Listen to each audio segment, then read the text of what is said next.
देखिए बेटा, हमारा टॉपिक चल रहा था सरयुग खंड का अध्याय 15 भारतीय संस्कृति। निबंध है बाबू गुलाब राय का। इसमें हमने संस्कृति के अर्थ के बारे में आपको समझाया, संस्कृति का मतलब क्या होता है, अंग्रेजी की जो कल्चर धातु है उसमें और एग्रीकल्चर में किस प्रकार से एक दूसरे में संबंध है। इसके अलावा जो है हमने आपको बताया कि हमारी भाषा में, हमारे देश में गो शब्द से संबंधित शब्दों का भी बाहुल्य है। उन शब्दों के बारे में भी हमने आपको बताया। लेखक आगे बता रहे हैं कि इस देश में शरीर को अधिक महत्व दिया जाता है। किसको? शरीर को अधिक महत्व दिया जाता है। इसलिए लंबे कपड़ों को जो शरीर को उभार में न लाएं और उसे पूर्णतया ढक लें, उनको अधिक महत्व दिया जाता है।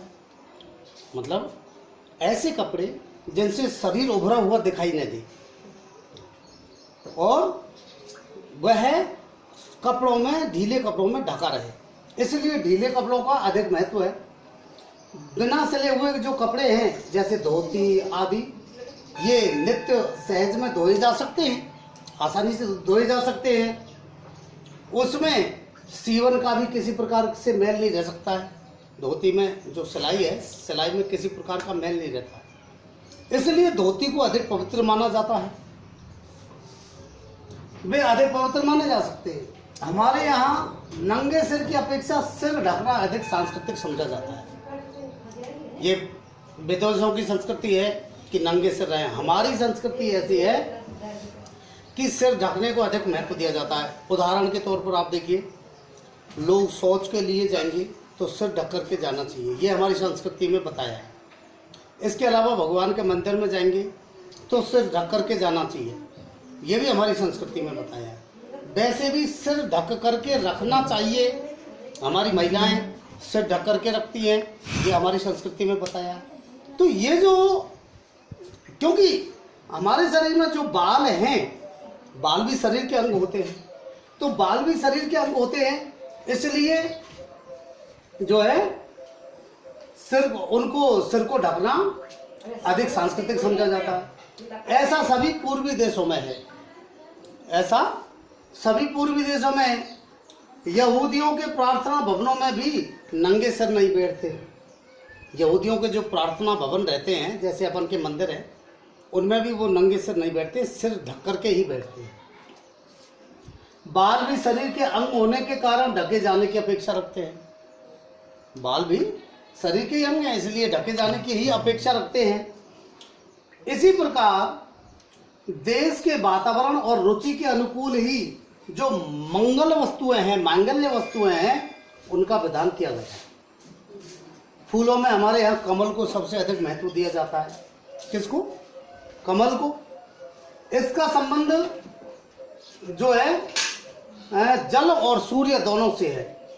इसका संबंध जल और सूर्य दोनों से ही है। किसका? कमल का। इसका संबंध जल और सूर्य दोनों से है। वह जल में रहता है, ठीक है ना, वह जल में रहता है और सूर्य को देख करके प्रसन्न होता है।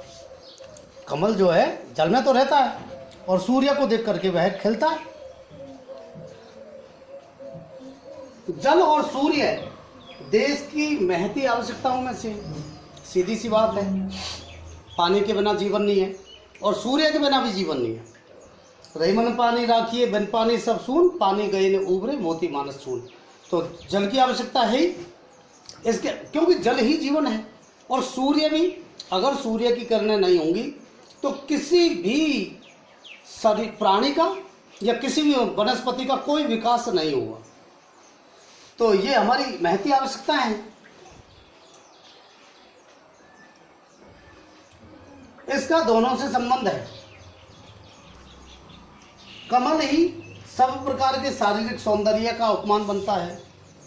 शरीर की सुंदरता की का उपमान जो है, उसकी उपमा भी कमल से दी जाती है। जैसे चरण कमल, नेत्र कमल, कर कमल आदि। हाथों को कमल बनाए, नभ कंज नव कंज लोचन कंज मुख कर कंज पद कंजारणम। इसमें जो है शरीर के सारे अंगों को क्या बना दिया है? कमल बना दिया है। यानी कि शारीरिक जो सौंदर्य है, शरीर की जो भी सुंदर वस्तु है, उसको उपमा किसकी दी जाती है? कमल की उपमा दी जाती है। आम्र रसाल, कदली केला, दूर्वादल दूब, नारियल और श्रीफल शरीफा आदि को मांगल्य कार्यों में प्रमुख स्थान दिया जाता है। जो मंगल कार्य हैं उनमें इन वस्तुओं को प्रमुख स्थान दिया जाता है। आम यहाँ का विशेष मेवा है, ठीक है ना।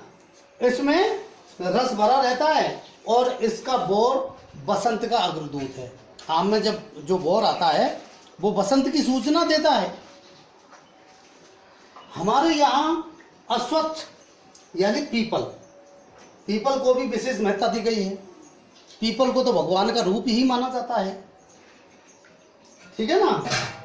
श्रीमद् भगवत गीता में भगवान की जो विभूतियां हैं, विभिन्न रूप हैं, उन विभूतियों में अश्वत्थ को भी महत्ता दी गई है। वे सब भगवत गीता में भगवान की विभूतियों के रूप में आ गई हैं। भगवान बुद्ध को भी देखो कहा भी गया है, अश्वत्थ है सर्व वृक्षाणाम, अर्थात सभी वृक्षों में अश्वत्थ यानी पीपल का पेड़ ही प्रमुख है। तो भगवान बुद्ध को भी अश्वत्थ वृक्ष के ही नीचे बुद्धत्व प्राप्त हुआ था, बुद्धत्व प्राप्त हुआ था। स्थावर वस्तुओं में जो स्थित रहने वाली है, स्थायी रहने वाली जो वस्तु है विशेष बड़ी, उनमें हिमालय को बहुत महत्व दिया गया है। नदियों में गंगा को और पक्षियों में गरुड़ को तथा ऋतुओं में बसंत ऋतु को भी महत्ता दी गई है।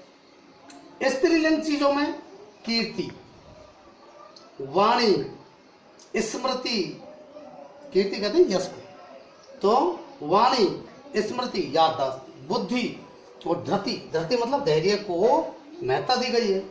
यह भी हमारी जातीय मनोवृत्ति का प्रचायक है, ठीक है ना। ये तो रहे संस्कृति के बाहरी अंग। ये तो कौन से अंग थे? संस्कृति के बाहरी अंग। अब संस्कृति के आंतरिक अंगों पर भारत में विशेष बल दिया गया। संस्कृति के जो आंतरिक अंग हैं उन पर भी भारत में विशेष बल दिया गया है।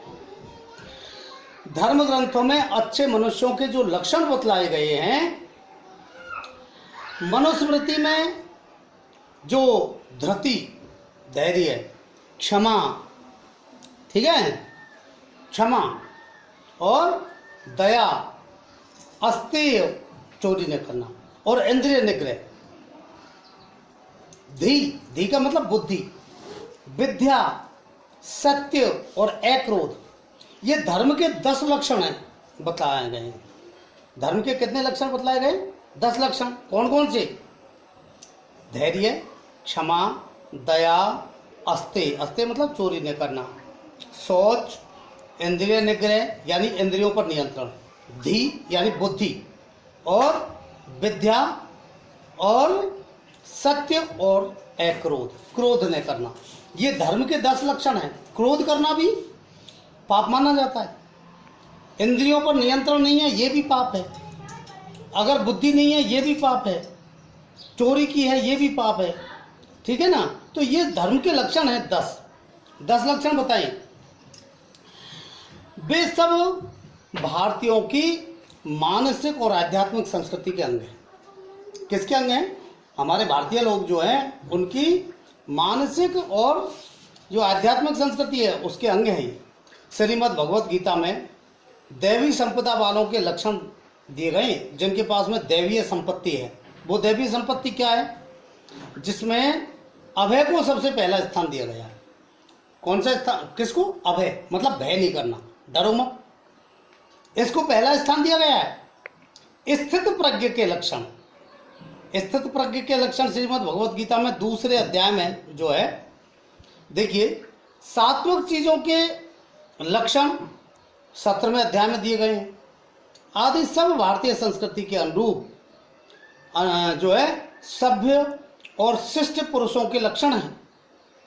किनके लक्षण हैं? सभ्य और शिष्ट पुरुषों के लक्षण हैं। इसलिए सभी महाकाव्य ऐसे लक्षणों से भरे पड़े हैं।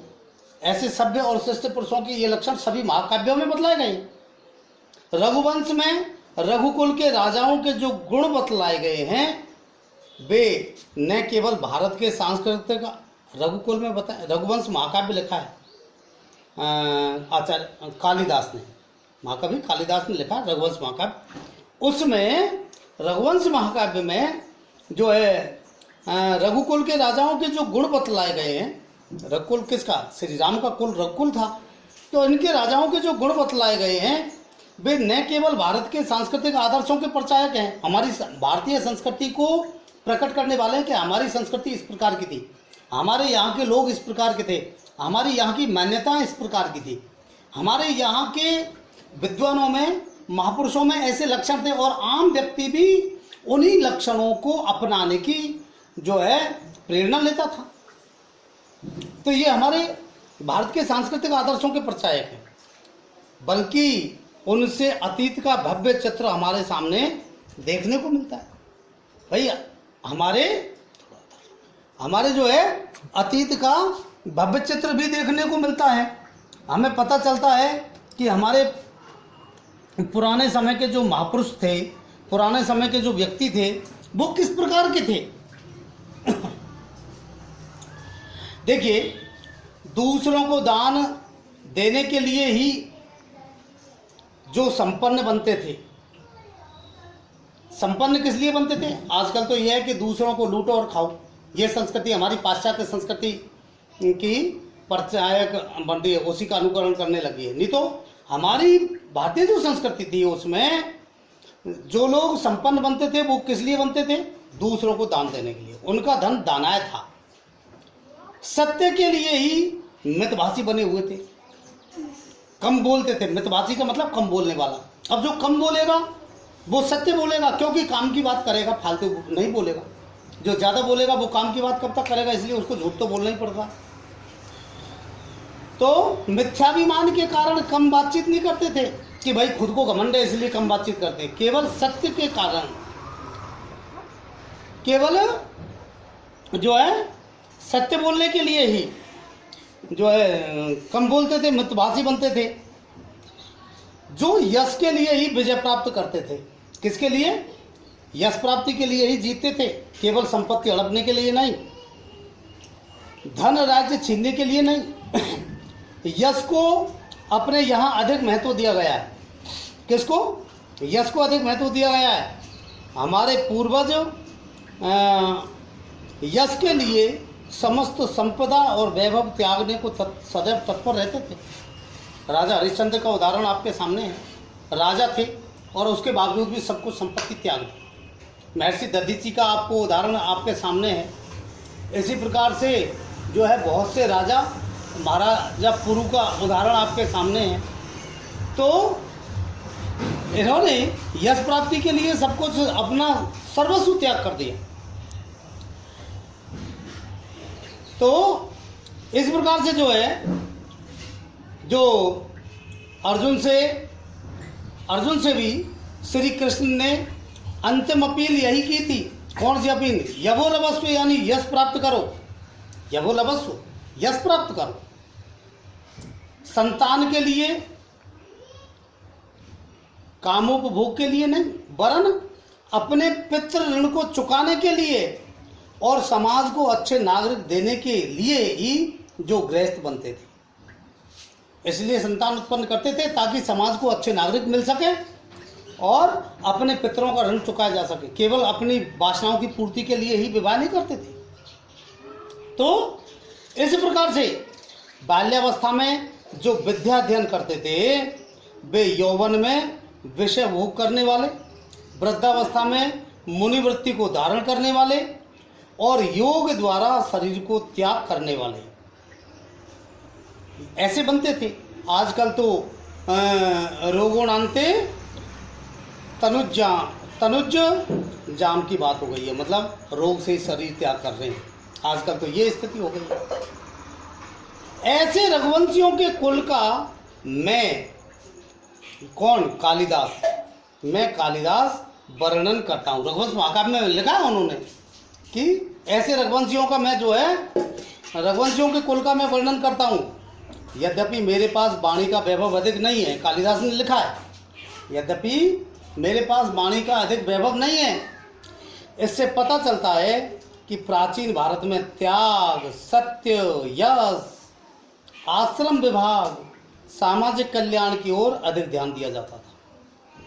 संक्षेप में भारतीय संस्कृति के मुख्य मुख्य अंग जो बतलाए गए हैं, उन अंगों को हम कल बतलाएंगे। आज तक के लिए इतना ही।